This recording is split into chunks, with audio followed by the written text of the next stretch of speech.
What's up, Keith?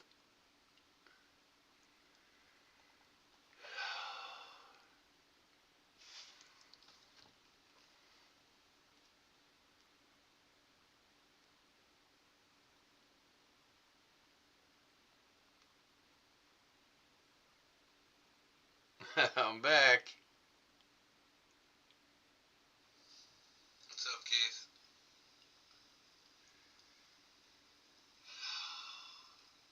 I'm still jumping around on this camera.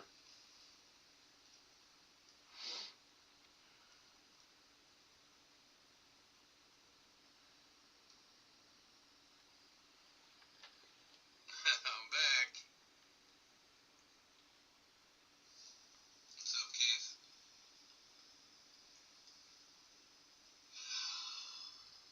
I'm still jumping around on this camera. I don't know why. I don't know why.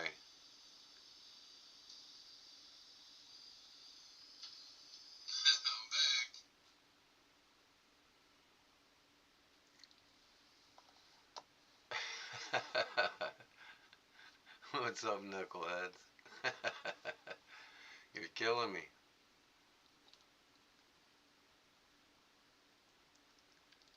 Still lagging here.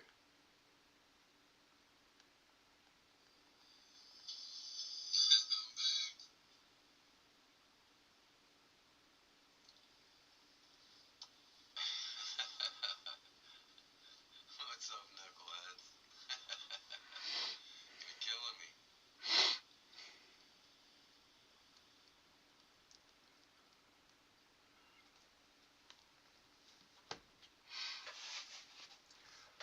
Oh.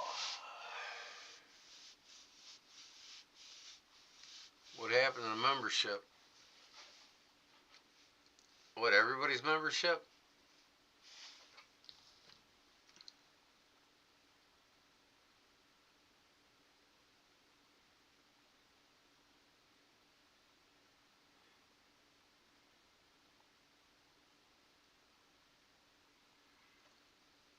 Yeah, why isn't it showing you guys who's members and who's not?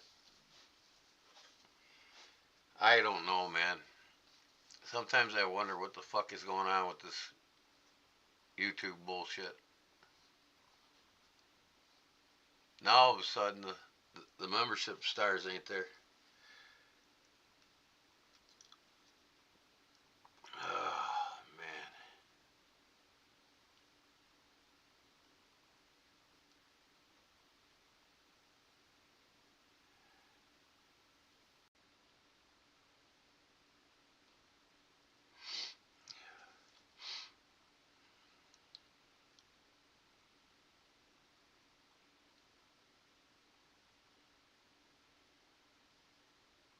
Community.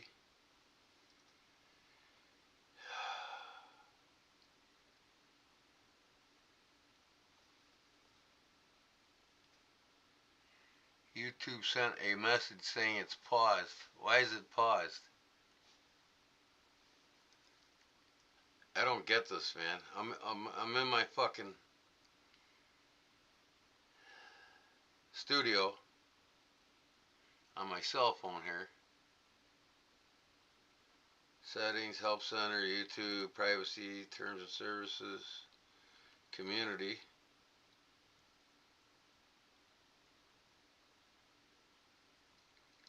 Analytics.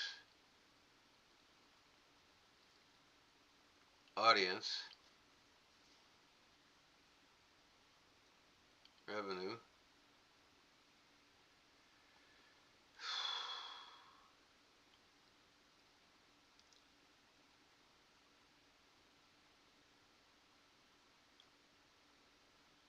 Memberships.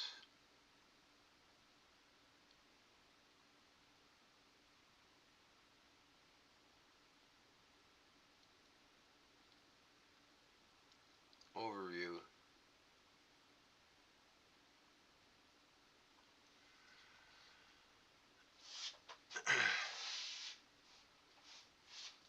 Yeah, why ain't it showing the star? I don't understand this. Trends, audience, content, overview, trends, community,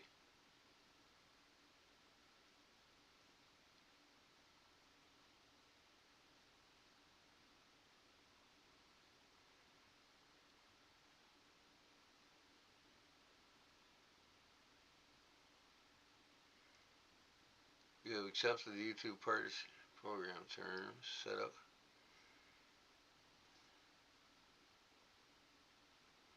Identify verification required in order to monetize your YouTube channel and to receive future payments to your AdSense for YouTube. You messaged earlier, you haven't gotten back to me. Who'd you send a message to, Jerry? You sent a message to me?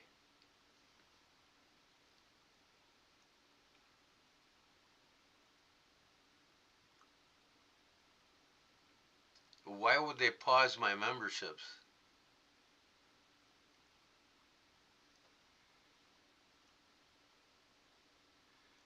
I don't understand this.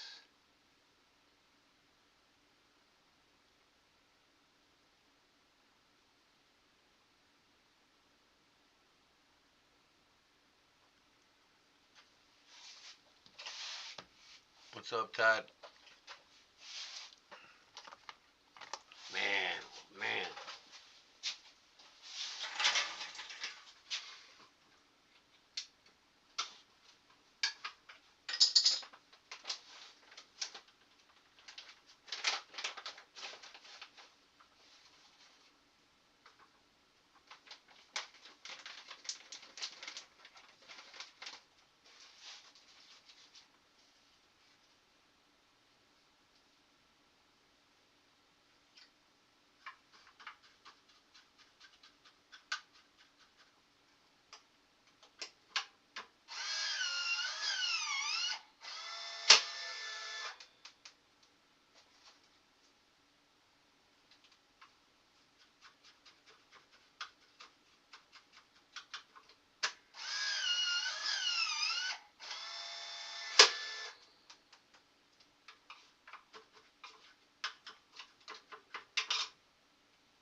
Next payment is in 15 days.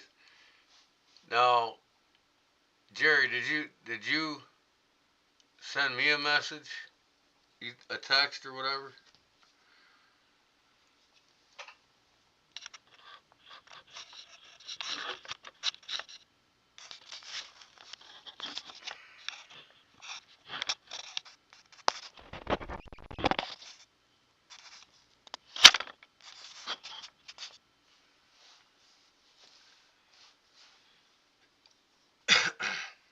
What is going on here, man? How do I find out in my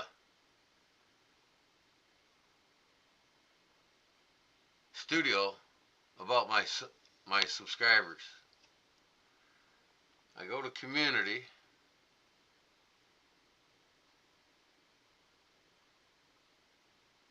Comments, community spotlight, view all.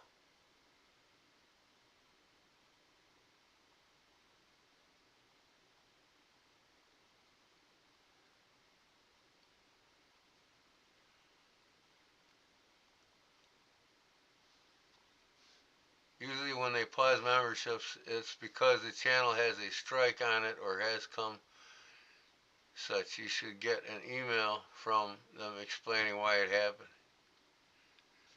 Well, let me go to my email and see if I got any email.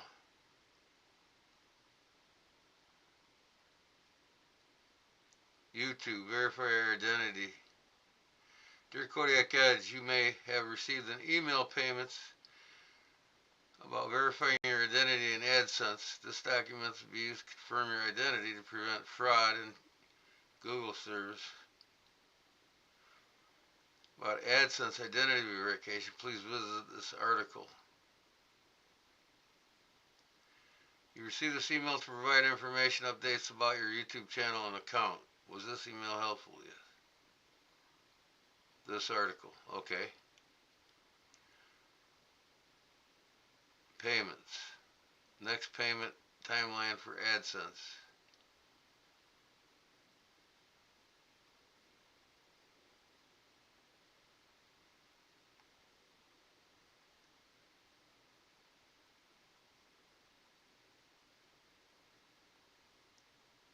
Verify my identity. Okay.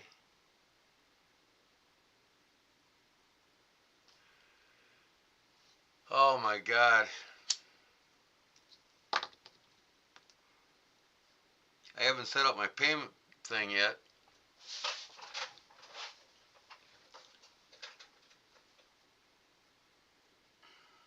Depending on your location, you may be able to use online verification to verify your identity.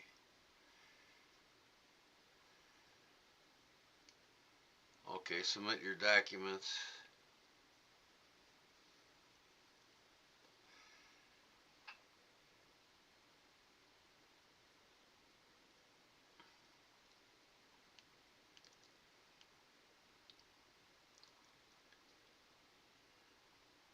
Dear Kodiak Edge Bladesmithing, you may have received an email from payments@norplaygoogle.com.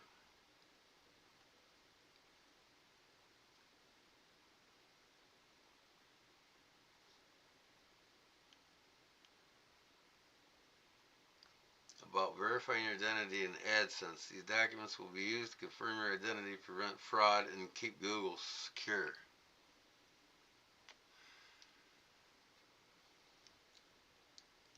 Identity verification is required in order to monetize your channel and receive future payments. You then need to verify your identity within your AdSense account. About the AdSense identifier, please visit this article through the YouTube team.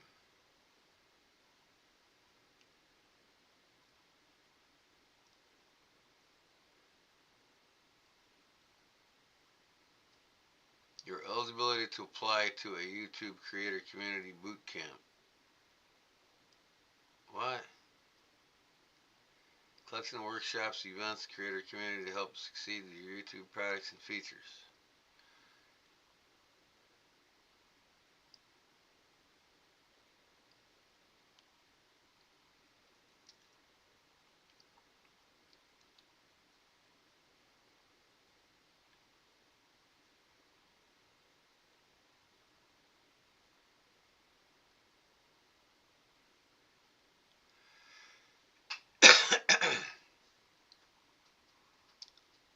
Earn.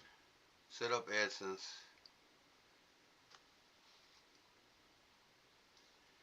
Identify. Okay, fix in AdSense for change.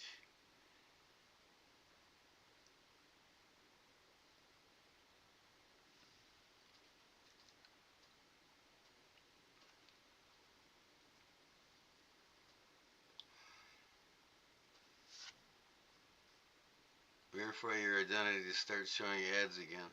Verify. YouTube, United States. There are issues with your payments account.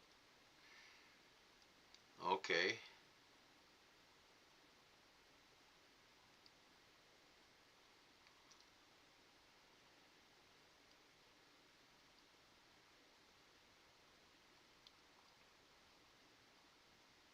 To make your payments included in your next payment cycle, please provide your tax information. This will take a few minutes.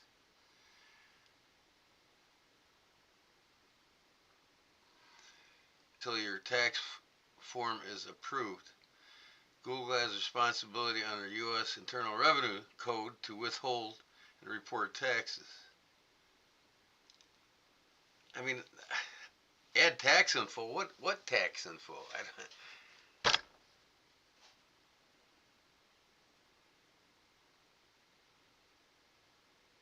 Yeah, I'm gonna have to do that tomorrow, I guess. I'm going to see my tax lady here in a couple days anyway, so I'm gonna talk to her about it.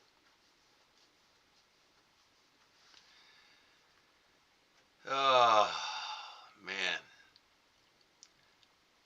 See, I've been receiving money, but it's sitting in my, I don't know if it's Google account or YouTube account.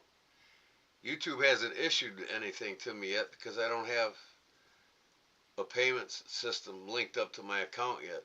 I guess I gotta have tax information before I do that. Because not only do I gotta pay YouTube a percentage of what y'all give me, but I guess I gotta pay fucking taxes on top of all that.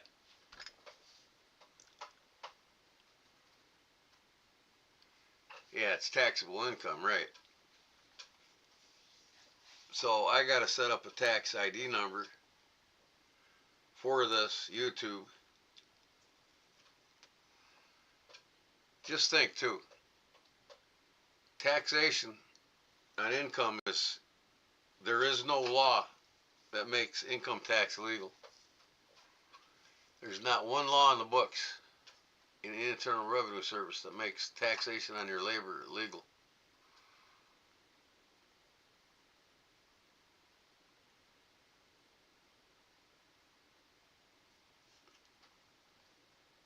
Yeah, they do. They charge YouTubers taxes too. That's no big deal. I just got to get it all set up. You know, because there's a lot of guys out there making $250,000 a year doing YouTube. Not a lot of guys, but the top YouTubers are making big money. And the IRS wants their cut. It is just bullshit because, you know, when is the American people going to wake up and say, hey, income tax is illegal. It's never been legal. There's no law making it legal. The IRS bullies us to pay it. And with their law, their infringed laws, they can bully us to pay it or go to jail. How can they imprison somebody for not paying income taxes when there's no laws legally making it legal?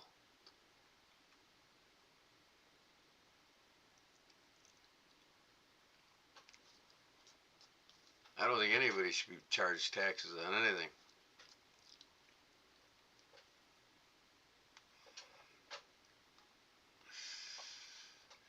So, submit a tax form as soon as possible.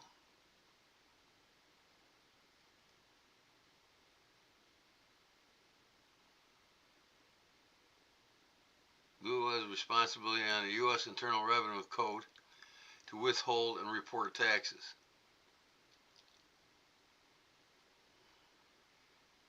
Add tax info.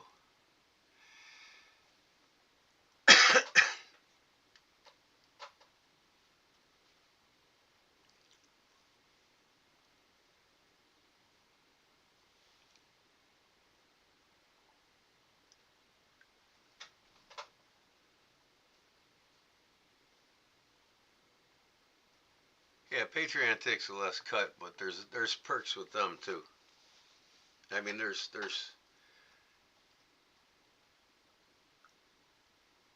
Patreon takes money in different ways than YouTube, but in reality, they take just as much.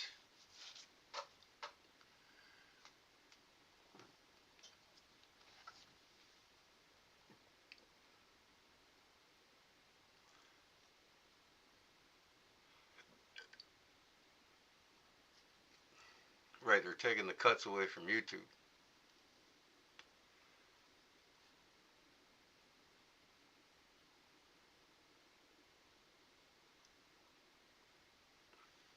Well, 30% is like 1/3. Oh, 30% of 100. It's like $35 out of 100, right? That's almost a third.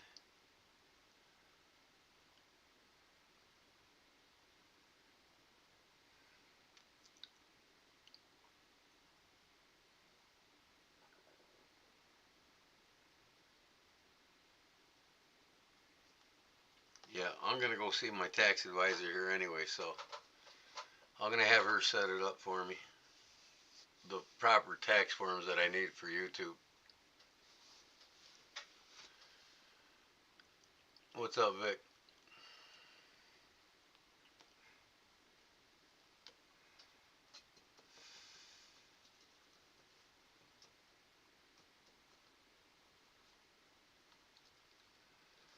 Okay, that said, I'll get this tax bullshit set up and the membership thing going back up again. I should have set this up earlier, but I haven't seen my tax lady yet, and I wanted to do that anyways.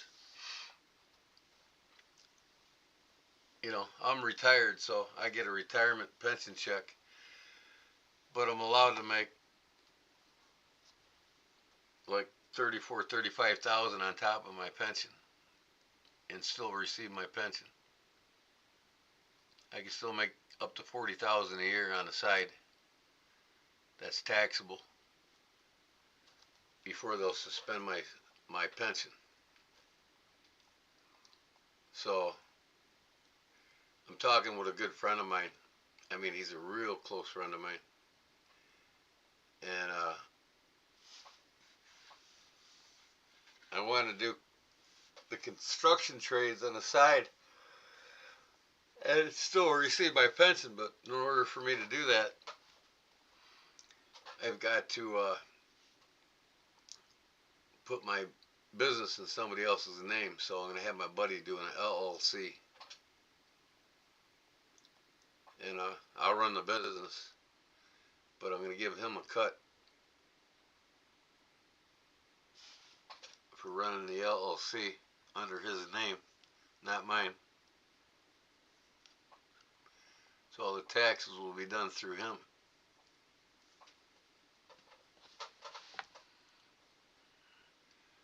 No, Paulie, in the construction trades, now see, I could be retired and I could go to work through my haul and still receive my pension check, but my income can't exceed 40,000. So I can receive 45, 50, what is it? 55,000 a year I receive on my pension, you know, and I can make an additional 40,000 a year more working through the haul. Once I hit 40,000, I got to stop working, or they'll suspend my pension.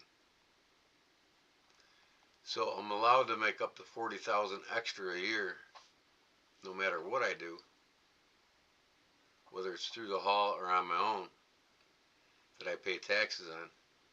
But once I hit that 40,000 mark, I got to stop.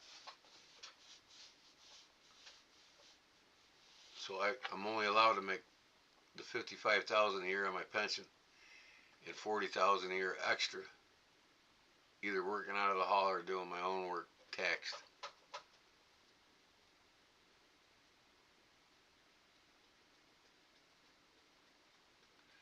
No, I'm not going to go to work for some Mexican company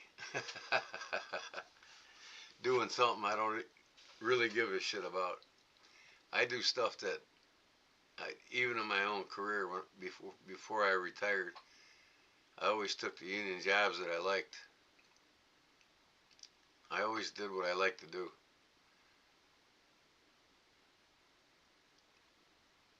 I could run a concrete business right now. I could be a top bidder negotiator for any construction company. I can bid jobs for them, you know, and I can make 180 grand a year being an estimator for any construction company right now, you know. But I don't want to do that anymore. I just want my pension check every month.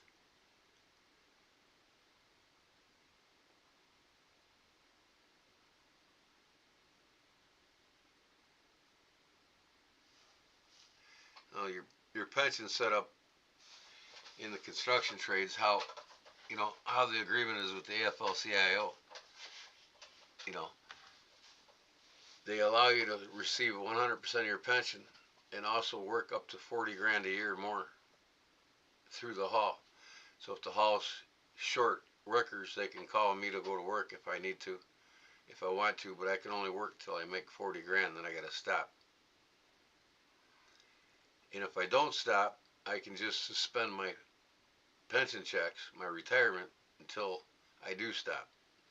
Once I stop, then they unsuspend my pension and start giving me my pension again. So if I go on a big job and I make that 40 grand, if I know I can make 130 grand on that big job in 12 months, I can do that, but I got to suspend my pension until the job's over. Suspending it doesn't mean they're taking it away from me, indefinitely taking it away from me.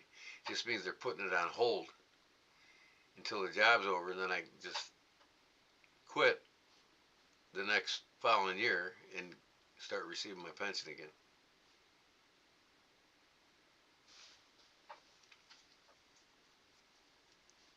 It's a good thing. I mean, we can make up to 40 grand extra. I mean, I get 55,000 a year pension checks. 12 months, I get 55,000. And I don't know why, but I still got to pay taxes on that at the end of the year. You know, I thought when you're retired, you're exempt from paying taxes. I guess you're not. You never really are.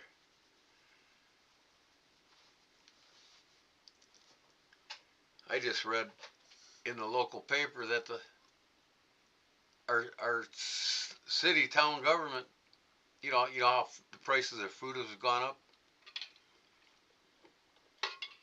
Well, the city of Wilmington wants to charge taxes on grocery taxes now.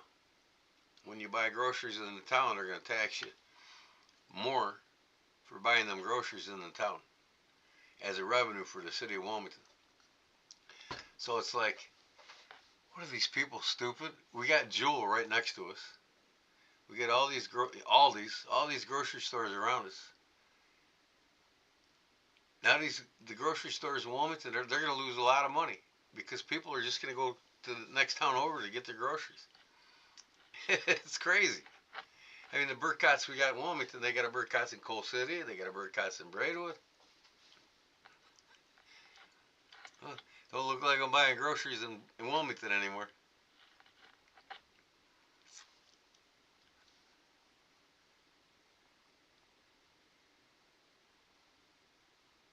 I can't remember what movie it was. Well, obviously, you think you're going to make money outside of the government on YouTube. You're not. You know what I mean? But when I do side jobs here in town, like I'm doing now, cash. Give me cash. Government has no idea that I make 3-4 grand a week extra on the side. Give me cash. Don't write me a check. Don't give me nothing. I want cash. My work speaks for itself. You want me to do the job and you get it done right and well and get a beautiful job done, you're going to pay me cash. If not, don't waste my time.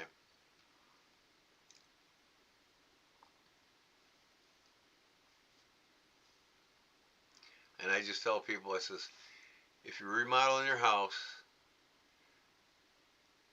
somebody's got to know where the 10 grand you're spending on your house is going. Well, just say it's going to myself, buying materials. No, they don't know. They don't know when I get paid cash and how much.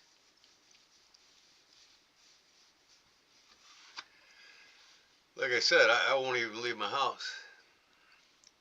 You know, if I got a deck I'm going to do for somebody and it's going to cost them $14,000, the labor's $8,500, $8,500. When I start the job, give me a check or not a check. Go get cash. I want 4 grand down. I start the job.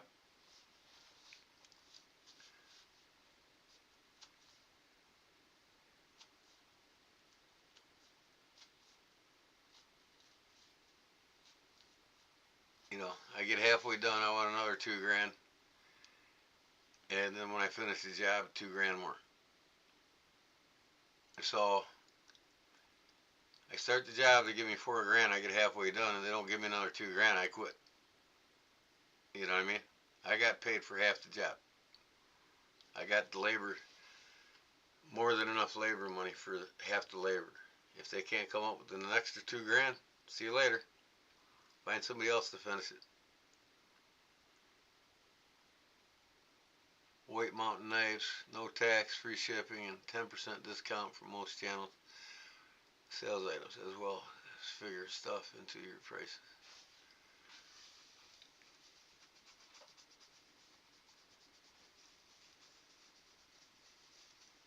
Okay, let's talk about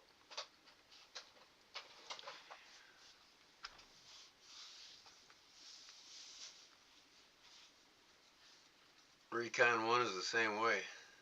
What's that? Is it Recon 1 is the name of a knife seller or what? You're not talking about the Cold Steel Recon 1, are you?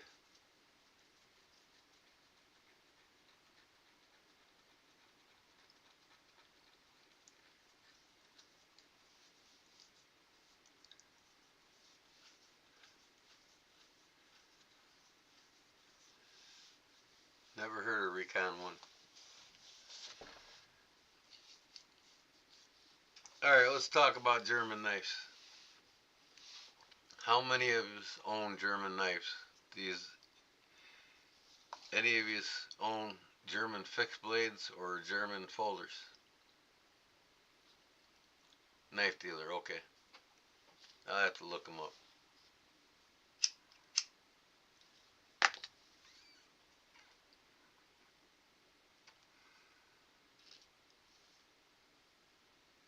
I won a bid on eBay at the last minute last night on a buck 110.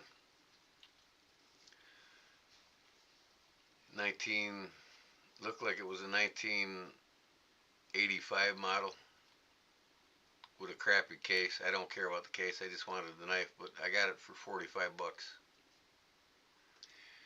And there's no scratches on the blades, hardly used. Looked like a new knife to me. So I got another buck 110 for my custom 110 mods. I'm always adding buck 110s to my collection because somebody wants one done, and then I have one sitting around when somebody wants one done. So I always keep one or two of them in stock, just for custom mods.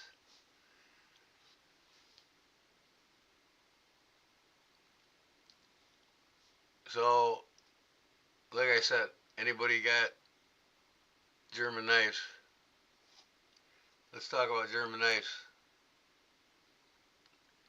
Who has what in the German knife industry? Do any of you collect or have any German knives?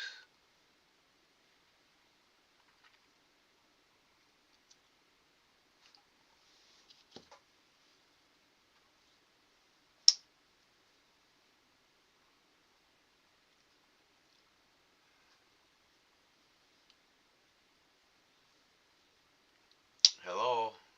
Anybody?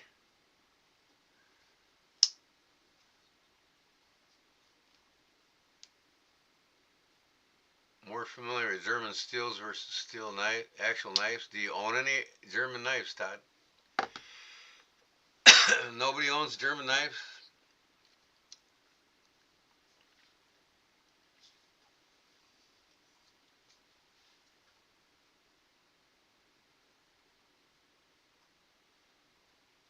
Nobody owns German knives here?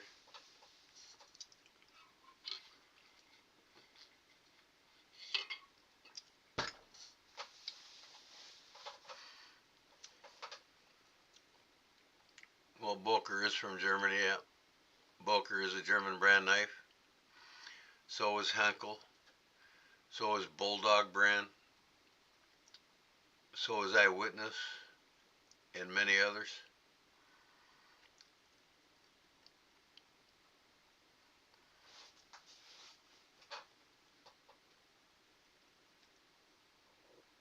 If you collect knives and you don't have any German knives, I don't understand why you don't. Because they're, a lot of, let me ask this. How many of us own case knives?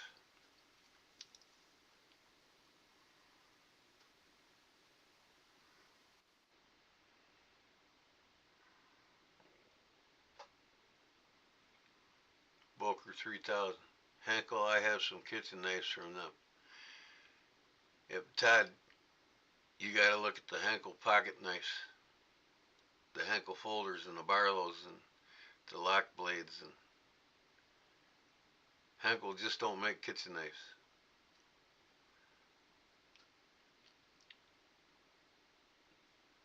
You have all three. You got Henkel, you got Boker, you got Bulldog brand, Eyewitness. You have one case, brown sugar. Not a single case in your collection.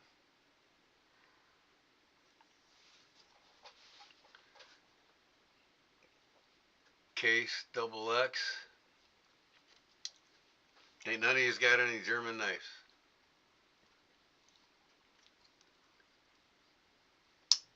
Well, Jerry said he's got what? A Boker?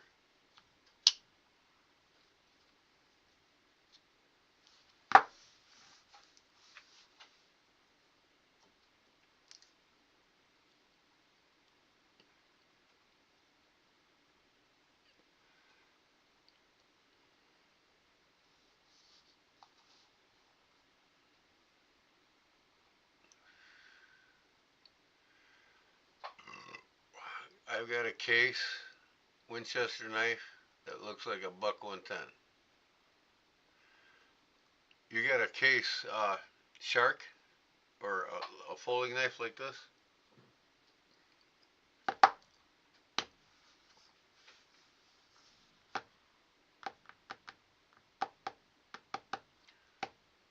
Case Winchester.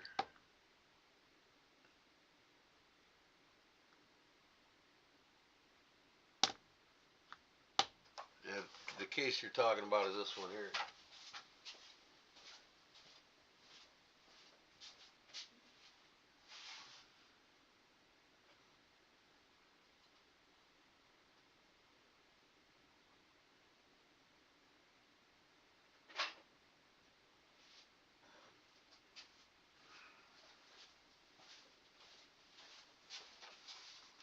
I'm talking about that one there, right?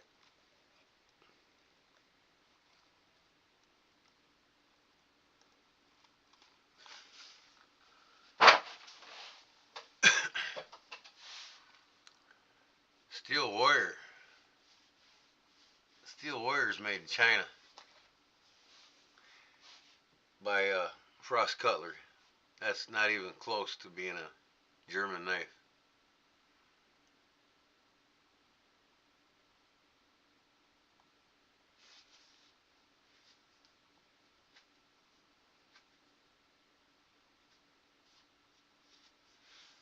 There you go, brown sugar.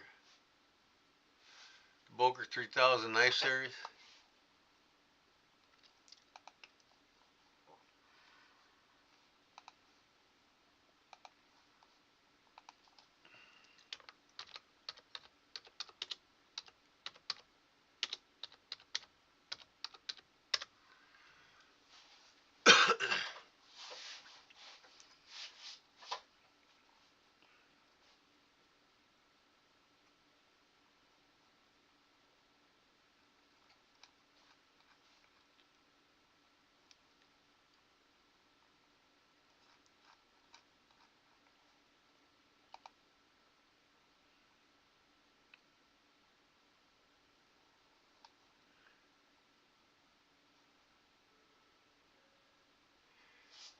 So out of all the knives, Todd, which are your favorites?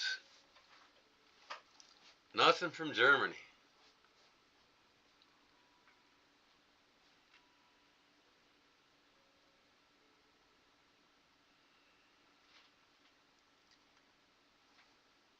I see this Boker 3000. It kind of looks like a buck 110, but it's got a lot of curves to it.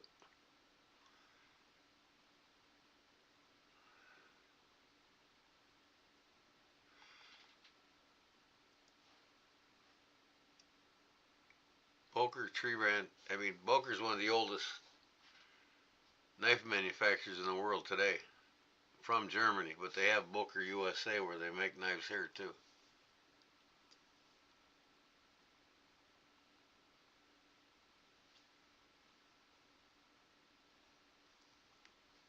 I've got several Boker knives.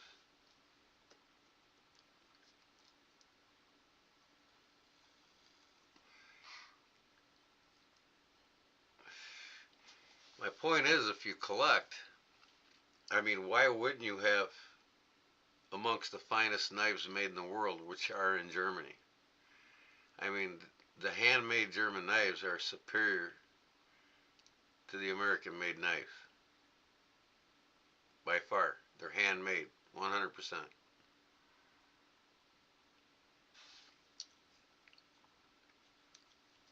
There's more craftsmanship, more skill, more pride, more tight tolerances than most all American knives made.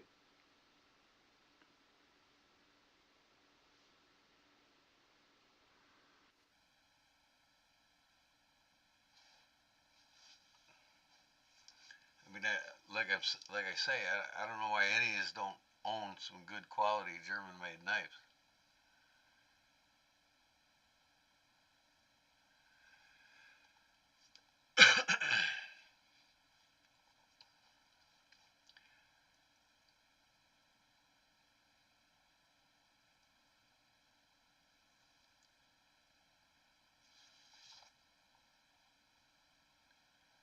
You had 3 Edge brand fixed blades.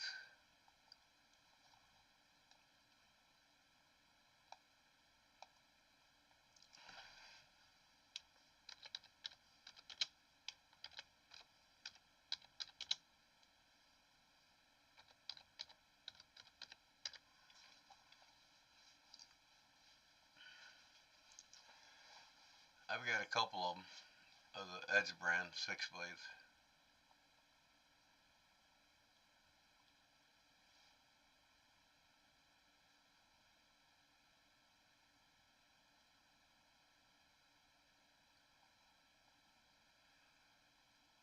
So what you guys are telling me basically is that you're all over the spectrum when it comes to knives. Not necessarily that you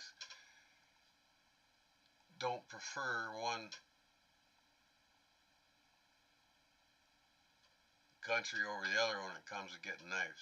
You just buy whatever's in the spurt. So let me ask you this: what's your favorite brand of knives? Yours are strictly gas station. Well, you're not a serious collector if you most of your knives are strictly gas station.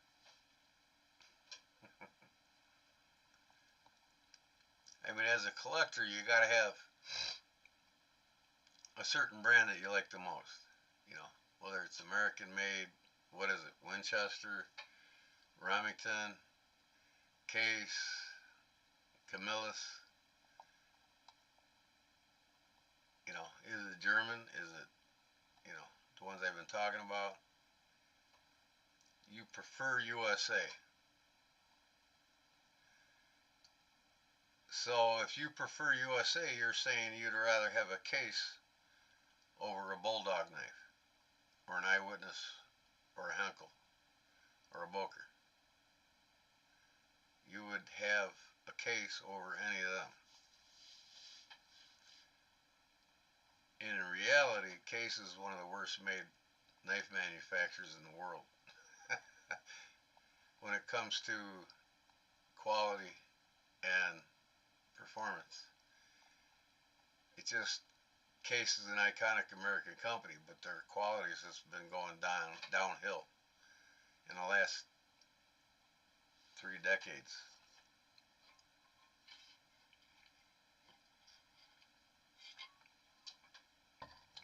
So, Charlie, you're saying you're all over the spectrum when it comes to collecting knives. You don't really care about the country.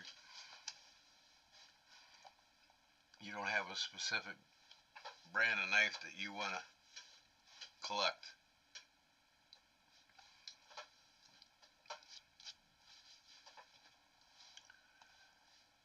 Now, see, I'm getting rid of a lot of the knives. I just don't want Rosecraft's Chinese. They're designed in America, but they're made in China. And I don't really consider them an American company.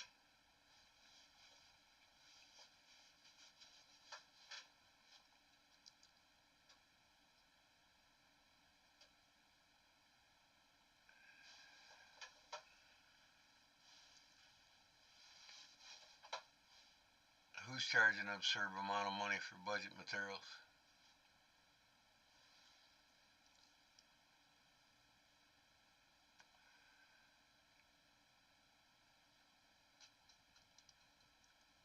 Was that the knife I showed you, this one here, case lock back?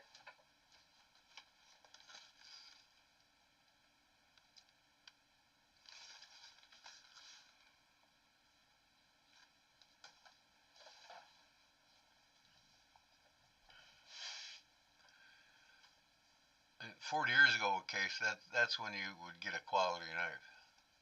But today, they're just,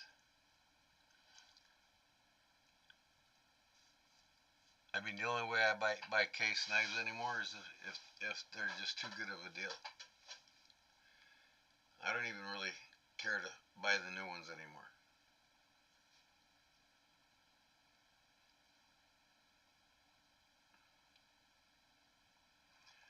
And the more that I own German handmade knives,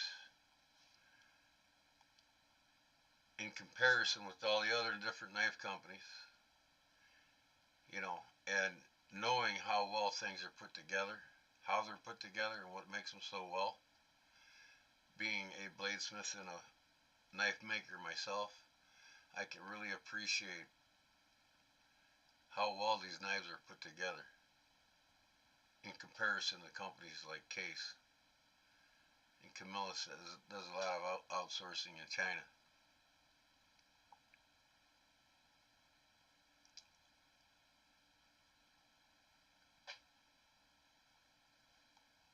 Yeah, you're right. You know, Rosecraft Chinese made knives, they're putting out a better quality knife now than Cases. You know. But they're still manufactured. They're not handmade. But the quality control is surpassing Case by far. Yeah, that's what the Shark Series was under this knife here. What in the hell?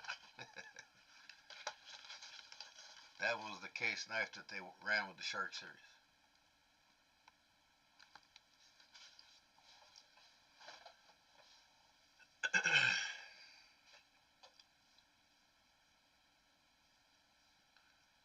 You know, if they're 30, 40 years old, Charlie, I wouldn't use them either. Because that was back when Case actually made a quality knife.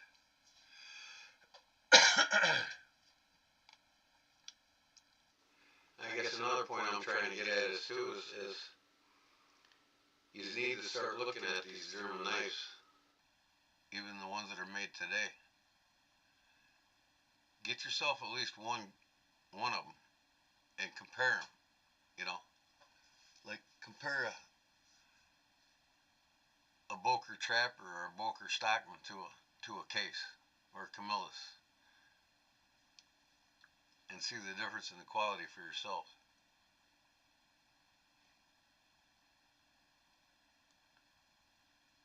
Great Eastern Cutlery is probably one of my favorite American companies to get a knife from, and so is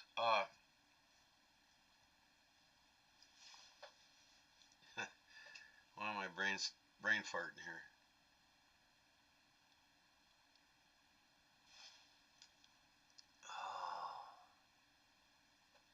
The other American company. They make the Remington bullets. Man, why am I farting here?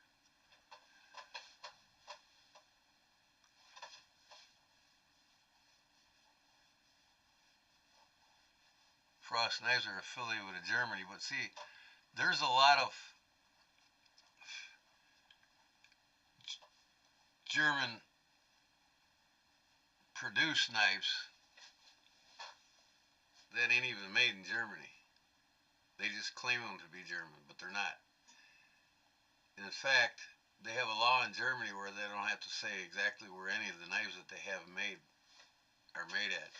But you got brands over there that don't outsource their knives to China. And it's like 50% of the no-name brands that are affiliated with Germany are manufactured in China. But, you know, companies like Eyewitness and Boker and, you know, Henkel, Bulldog, they're made 100% in Germany.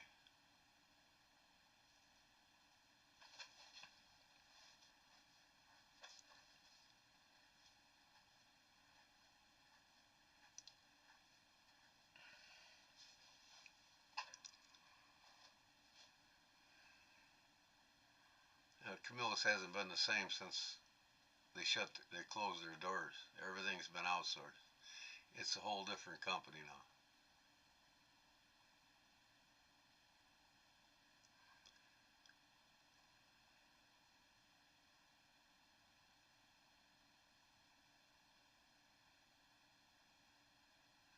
Well, I'm telling you, if you want to learn about traditional knives, there ain't a better place to start handmade knives.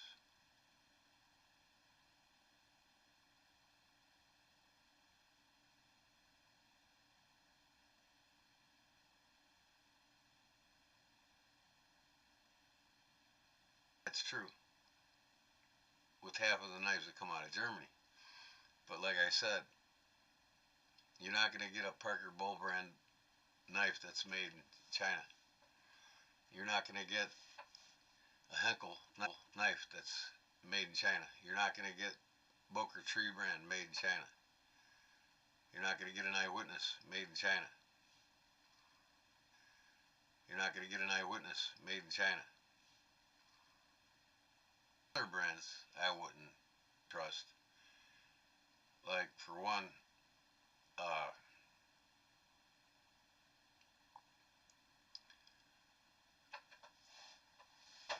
Bear & Son, that's the other American company. Bear & Son and Great Eastern Cutlery are probably my two favorite American companies.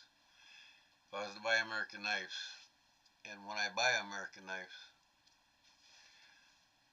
when I want to pick knife specific, it's from Bear & Son or it's from Great Eastern Cutlery.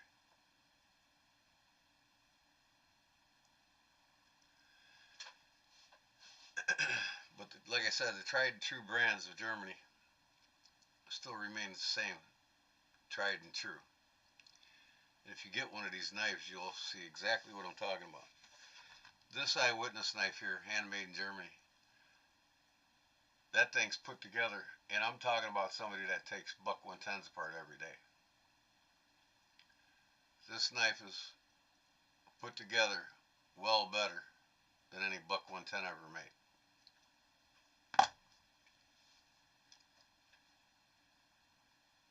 And to majority of these great German companies, these blades are not mass produced. They're hand forged. You know, your greatest German companies hand forge their blades. They don't press them from sheets of steel.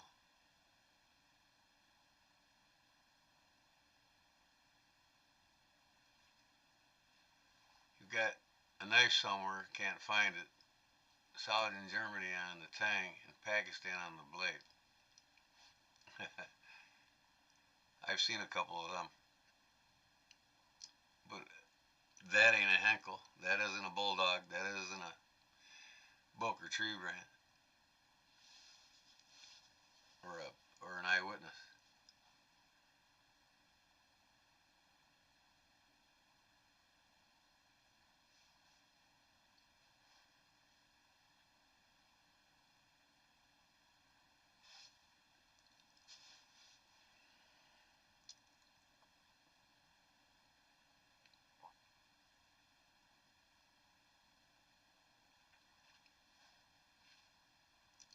So Todd, you're basically more of a modern knife type of guy. See, I'm at a point now where specific modern knives I'll keep around, but I'm starting to get rid of a lot of, like, I almost got rid of all my Spartacles. I think I got one left. I used to have a dozen of them.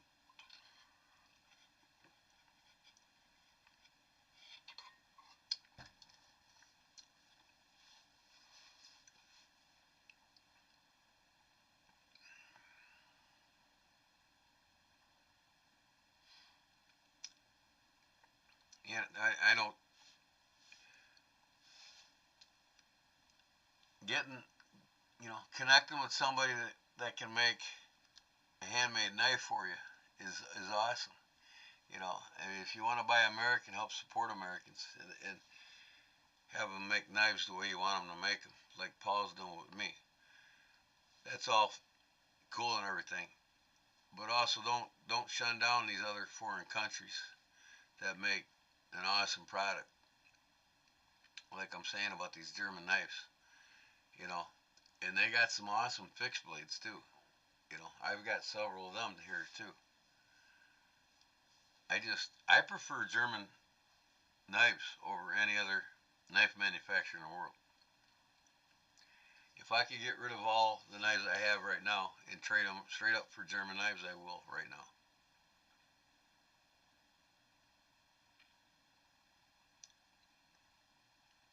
Yeah, we've had this discussion before, but this is what my live is about tonight. That's what I posted when I went live. The discussion about German knives, and I just can't stress to you all. If you want to get into traditional folders, there's no better way to go than to seek out the quality of the German handmade knives.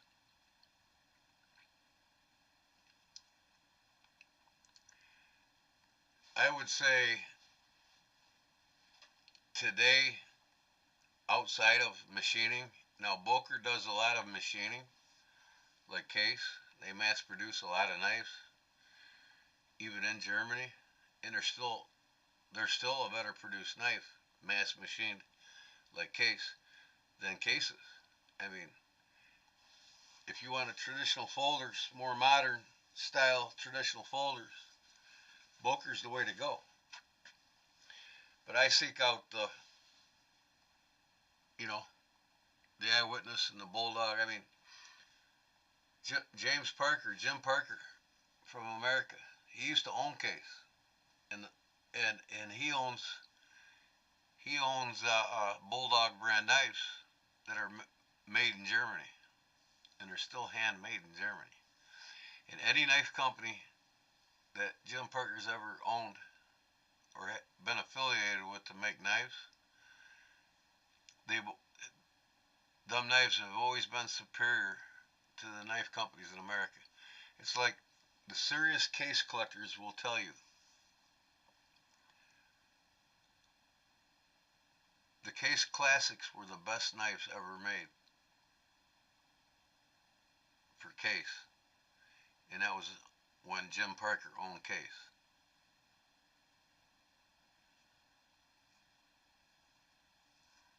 Well, if an American knife's made in America, it's going to say, by law, it says USA on it or made in America, made in USA, or USA on it. It has to have it stamped on it if it's made in America. If it's not made in America,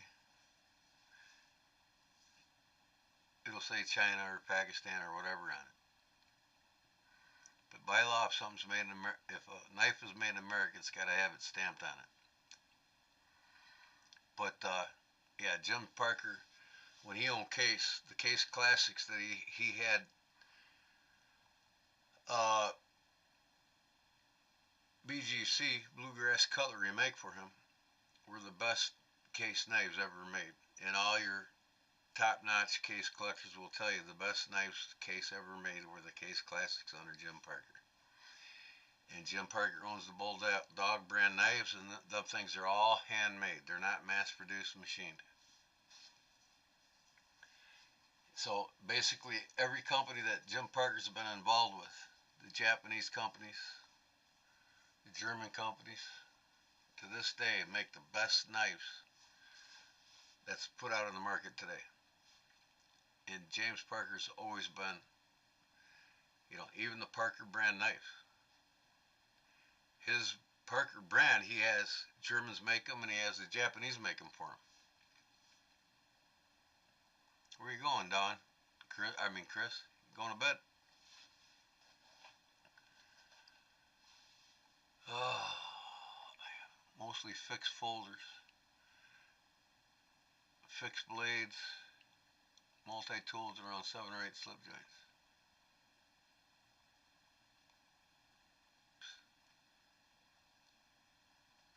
I've got a Class fixed blade here in Germany.